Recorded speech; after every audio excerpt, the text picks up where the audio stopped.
చేసుకున్నావు కదా? పిక్ చేసుకున్న వాళ్ళే.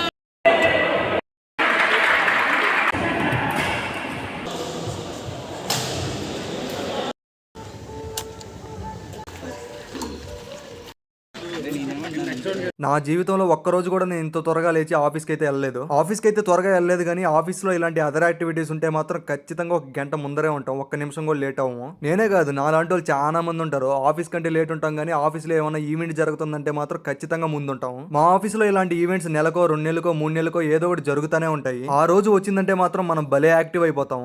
పొద్దున్నే లేచి ఈవెంట్ తగ్గట్టు రెడీ అయిపోయి అయితే స్టార్ట్ అయిపోతాం. ఈసారి మా ఆఫీస్లో బ్యాడ్మింటన్ టోర్నమెంట్ పెట్టారు. ఆఫీస్లో అంటే ఆఫీస్లో కాదు, బయట ఒక బ్యాడ్మింటన్ అకాడమీలో పెట్టారు. అక్కడ మనం చేయాల్సిన పని అంతా ఏం ఉండదు, జస్ట్ ఆడుకోవడం, ఎంజాయ్ చేయడం, అలాగే ఎంకరేజ్ చేయడం మాత్రమే. అక్కడ ఫన్ అయితే మామూలుగా ఉండదు. మనకు కావాల్సిన ఫుడ్ దగ్గర నుంచి అలాగే ట్రాన్స్పోర్ట్ వరకు అన్ని చూసుకుంటారు. హైదరాబాద్ లో ఇలాంటి పెద్ద పెద్ద బిల్డింగ్స్ చూసిన ప్రతిసారి నాకేంటో కానీ వైల్డ్ థాట్స్ వస్తా ఉంటాయి. వాటి గురించి మీకు ఇప్పుడు చెప్పానంటే ఏంట్రా వీడు ఇంత దరిద్రంగా ఉన్నారు అనుకుంటారు. నాకు వచ్చే థాట్స్ గురించి కానీ పక్కన పెట్టేస్తే మనం రావాల్సిన లొకేషన్ అయితే ఫైనల్ గా వచ్చేసాం. ఈ లొకేషన్ వచ్చేసి మణికొండలో ఉన్న ఐరా స్పోర్ట్స్ హబ్. స్టార్టింగ్ లోనే క్రికెట్ కోర్ట్ ఉంది, క్రికెట్ కూడా పెట్టుంటే బాగుండి అనిపించింది. ఒక 1 మంత్ ముందరే క్రికెట్ టోర్నమెంట్ కూడా పెట్టారు, కానీ అక్కడ వీడియోస్ అయితే తీసుకోలేదు, ఎందుకంటే మేము అక్కడ ఫస్ట్ మ్యాచ్ ఓడిపోయాం. మరి ఇక్కడ వీడియో పెట్టామంటే ఇక్కడ గెలుచుంటావేమో అని అనుకుంటారు కదా. ఇక్కడ ట్విస్ట్లు, సర్ప్రైజులు చాలా ఉన్నాయి. వీడియో లాస్ట్ వరకు చూసారంటే మీకే అర్థం అవుద్ది. మనకున్న సిగ్గుకి అందరి ముందర సెల్ఫీ వీడియో తీసుకోవాలనుకుంటే చెడ్డ మొహమాటం. అందుకే ఇలా ఒక మూలకొచ్చి ఎవరో చూడకుండా వీడియో తీసుకుంటున్నా. ఎవరో చూడట్లేదని నేను అనుకున్నా, కానీ వీడియో చూసాక నాకు కూడా అర్థమైంది. కోళ్లు పందాలు చూసినట్టు చూస్తున్నారని నన్ను. ఈ వీడియో చూసే మన వాళ్ళకైతే మంచి కంటెంట్ ఇస్తా అని చెప్పి ప్రామిస్ చేశా. మనకున్న ఎడిటింగ్ స్కిల్స్ కి వీడియో అబ్బో అన్నట్లు లేకపోయినా కనీసం అబ్బా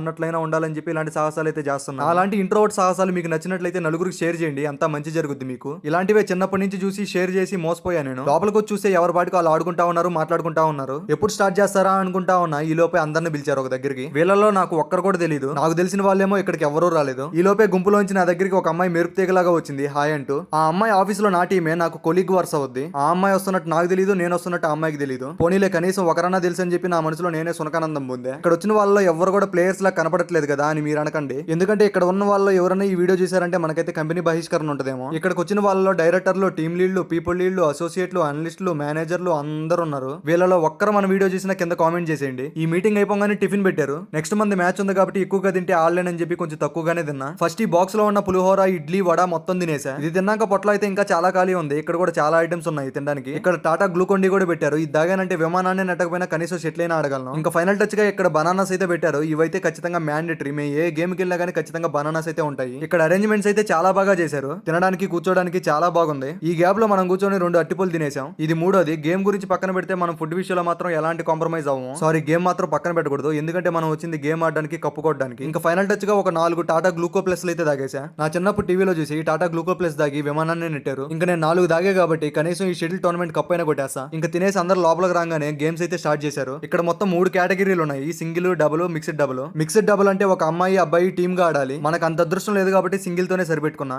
ఫస్ట్ మెన్స్ సింగిల్స్ అయితే స్టార్ట్ చేశారు. వీళ్ళు ఆడే ఆట చూస్తా ఉంటే నాకు ఎందుకు గుండెలో దడబడతా ఉంది. చూడడానికి ప్లేయర్స్ లాగా కనపడకపోయినా కూడా అందరు చాలా బాగా ఆడుతున్నారు. ఇంకా ఫైనల్ గా నేను ఆడాల్సిన టైం అయితే వచ్చేసింది. ఇక్కడ నా దరిద్రం ఏంటో కానీ కనీసం ఒక్క గేమ్ అయినా ఆడదాం అనుకుంటే నా అపోనెంట్ అయితే రాలేదంట. ఇంకా నా అపోనెంట్ రాకపోయేసరికి ఫైనల్ గా మనకు బై ఇచ్చేసి నెక్స్ట్ గేమ్ కి అయితే ప్రమోట్ చేశారు. ఆడకుండానే మొదటి గేమ్ గెలిచాయని చెప్పి మామూలు ఆనందం కాదు, సునకానందం. నేను షటిల్ బ్యాట్ పట్టుకొని కానీ గేమ్ చూసి కానీ 5 సంవత్సరాలు అవుతుంది. ఎప్పుడో బీటెక్ లో ఉన్నప్పుడు బాల్ బ్యాడ్మింటన్ కానీ షటిల్ కానీ ఆడుతూ ఉండేవాళ్ళం. ఈ మాటలన్నీ ఓడిపోయేవాడు చెప్పే మాటలు. నేను అప్పుడు ఆడా, ఇప్పుడు ఆడా, ఈ మధ్యన ఆడలేదు కాబట్టి ఓడిపోయా అని. అందుకే నేను చెప్తున్నా, ఓడిపోయా కాబట్టి. నా అపోనెంట్ అన్న అయితే చాలా బాగా ఆడాడు, అందుకే గెలిచాడు. కానీ ఇక్కడ మ్యాజిక్ ఏంటంటే ఆన గెలిచిన పాయింట్ల కంటే కూడా ఇక్కడ నేను ఇచ్చిన పాయింట్లే ఆనకి ఎక్కువ. ఇక్కడ మీరు కూడా చూడొచ్చు ఫ్రీగా ఎన్ని పాయింట్లు ఇస్తున్నాను. నేను ఇక్కడ మొత్తం 3 సెట్లు ఉంటాయి. ఫస్ట్ సెట్ ఓడిపోయినా కూడా మిగతా 2 సెట్లు గెలుద్దాం అనుకున్నా. ఒక సెట్ అయ్యాక తెలిసింది గేమ్ మొత్తానికి ఉండేది ఒక సెట్టే అని. ఇదేంటని ఎంపైర్ సైజ్ చూస్తే ఇంకా ఎంపైర్ పానాయన అన్నట్టు చూస్తున్నాడు. ఎలాగో ఓడిపోయాం కదా అని చెప్పి ఈ లోపు ఒక లంచ్ బ్రేక్ అయితే ఇచ్చారు. లంచ్ బ్రేక్ అయ్యాక ఇంకో అద్భుతం జరిగింది. ఫుల్ గా తినేసి దిమ్మరంగా కూర్చోన్నా. ఈ లోపు నా కొలిగి నా దగ్గరికి వచ్చి మిక్స్డ్ డబుల్స్ ఆడదాం ఉంది. ఆ మాటకి ఇంకా నా కళ్ళల్లో కసి పెరిగి పద ఆడదాం, కనీసం నేను గెలవపోయినా నిన్నైనా గెలిపిస్తా అని చెప్పా. మన ఇద్దరం ఒక టీమే బాబు, నువ్వు ఓడిపోతే నేను కూడా ఓడిపోతా అని చెప్పింది. ఏదో ఒకట్లే ఓడిపోయిన బాధలో బిర్యానీ తినేసి రుంగు బాదు అనుకునే టయానికి ఎండలో మజ్జిగలాగా వచ్చి చల్లగా కబురు చెప్పింది. ఇంకా అదే జోష్ తో గేమ్ ఆడడానికి వెళ్ళాం. ఈసారి గేమ్ అయితే నేను మామూలుగా లేదు. వచ్చిన రెండో ఛాన్స్ ని ఎలా అయినా ఉపయోగించుకొని ఖచ్చితంగా కప్పు కొట్టాలని ఫిక్స్ అయిపోయా. కానీ ఏం చేస్తాం, విధి వింత నాటకం ఆడింది. నేను ఎంత బాగా ఆడినా కూడా నా కొలీగ్ అసలు ఆడలేదు. ఆ ఫలితంగా మేమైతే ఘోర పరాజయం పొందాం. ఒకవేళ ఈ వీడియో నువ్వు చూస్తుంటే మాత్రం ఫీల్ అవ్వకు, నెక్స్ట్ ఇయర్ పక్కా కప్పు కొట్టేద్దాం. నిజం చెప్పాలంటే నా కొలీగ్ తన సింగిల్స్ ఆడినప్పుడు 2 గేములు గెలిచింది, 3వ గేమ్ ఓడిపోయింది. నేను కనీసం ఒక్క గేమ్ కూడా గెలవలేదు,